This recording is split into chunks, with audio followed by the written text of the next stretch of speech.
Welcome to Recession-Friendly Jeopardy!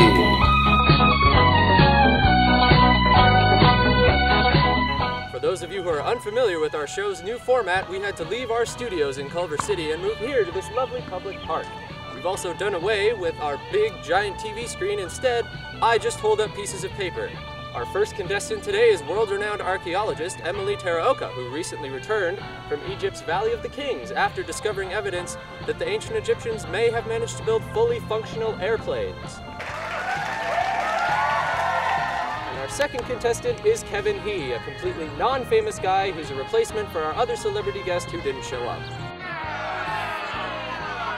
All right, let's get right down to it. Our categories are commas, comma usage,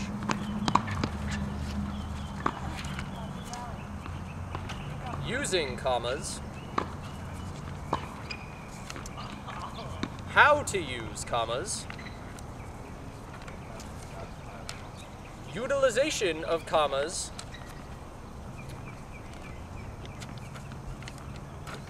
and punctuation marks that start with C and end with ama. Some exciting categories there. What? The categories supposed to be different?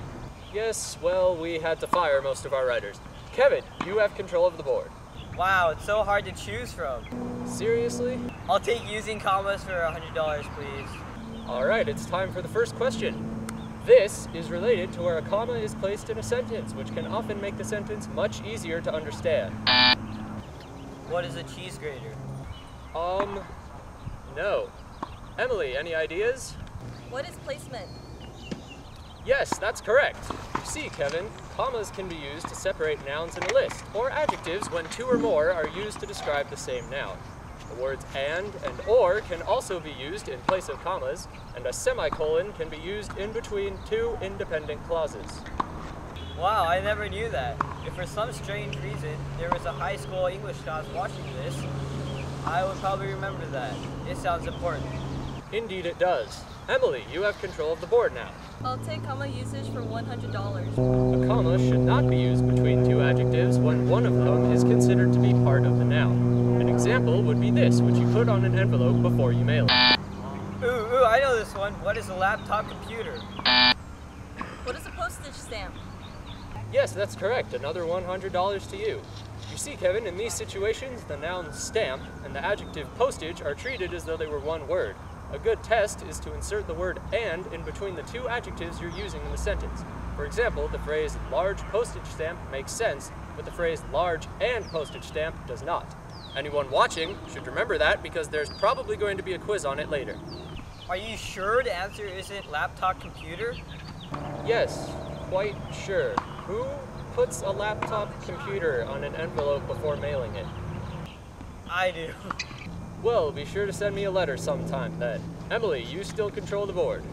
Utilization of commas for $400. You use a comma before the words and, but, or, nor, for, and yet when they join two of these. Yes, Kevin, I assume you want to dazzle us all with your brilliance.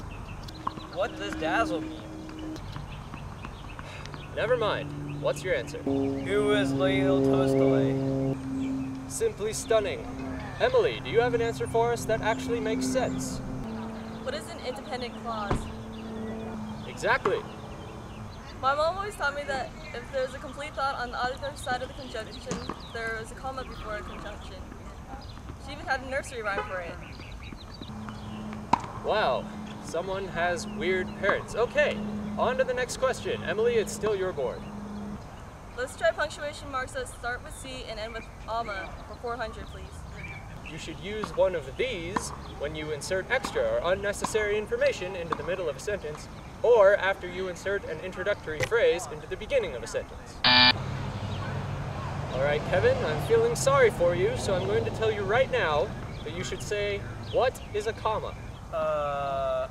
What is a period? Unbelievable. Emily to the rescue. What is a comma? Surprise! You're right again. It's necessary to insert a comma after using an introductory phrase such as yes, well, no, or why, and also before and after inserting any unnecessary information into the middle of a sentence. Because you still have the lead, the board is still yours. I'll take comma usage for $500. You use a comma when inserting one of these into a sentence. Examples include consequently, however, and therefore. What is a fluffy pillow? Okay, I'm not even going to bother with a sarcastic remark this time. Emily, I assume you know the answer.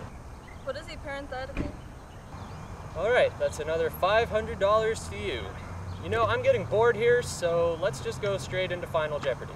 Are we skipping comma placement and dates and addresses? I'm afraid so. Oh, I love that. Putting commas in between days and years and cities and states always gives you such a warm, fuzzy feeling. You know, for a world-renowned archaeologist, you certainly have a strange obsession with grammar. Anyway, it's time for the Final Jeopardy round, and because I'm feeling sorry for Kevin, I'm going to tell him right now that the answer is comma. C-O-M-M-A. Alright, the question is, one of these is typically inserted into a combination of sentences to create a run-on sentence. Alright, take these pieces of paper and these pencils, write down your answers and your wagers. Another feature of Recession-Friendly Jeopardy is that we've done away with the high-tech podiums. You have 30 seconds.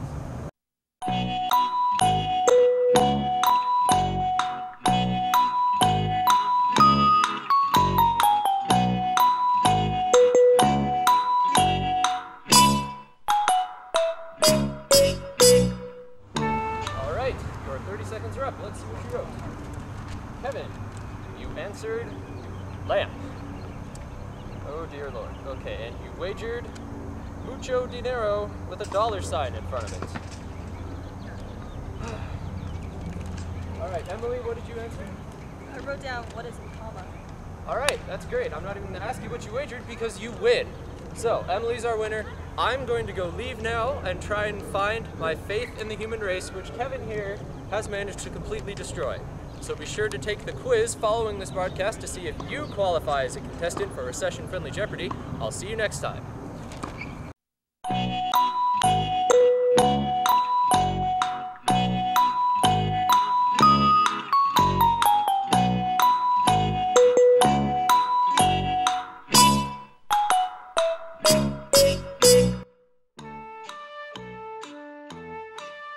One.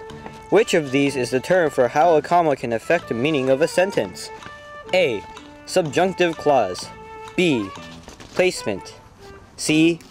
Complement. And D. Textbook. Which of these phrases is correct? A. Annoying disc jockey. B. Large postal stamp. C. Sharp butter knife. D. Bright computer screen. 3.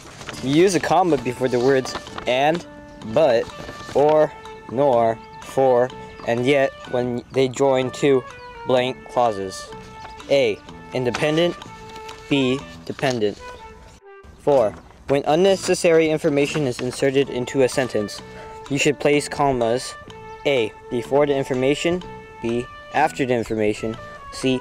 Both before and after the information. D. You don't need any commas. 5. Commas should be placed after introductory phrases. Which of the following sentence demonstrates this rule? A. Before you go to the store, please take out the trash. B. I need a pair of scissors to open this box. C. Never had the aardvark seen such a huge mountain of juggling balls. D. Well, I don't think that's such a good idea. 6. Consequently, however, and therefore are all examples of what? A. A severe neurological disease. B. A parenthetical. C. A conjunction. D. Preterite tense. Commas should be placed between which of these? A. Cities and states. B. First and last names. C. Animals and their habitats. D. Two antonyms. 8. When a comma is inserted into a combination of sentences, the result is A. Imperative sentence. B. Conjunctive sentence. C. Run-on sentence. D. Interrogative sentence. 9. Which of these following sentences correctly uses commas to separate items in a list? A. I need lemons, salt, flour, milk, and crackers from the store. B. I need lemons, salt, flour, milk, and crackers from the store. C. Both are correct. A comma is not necessary before and when listing items. 10.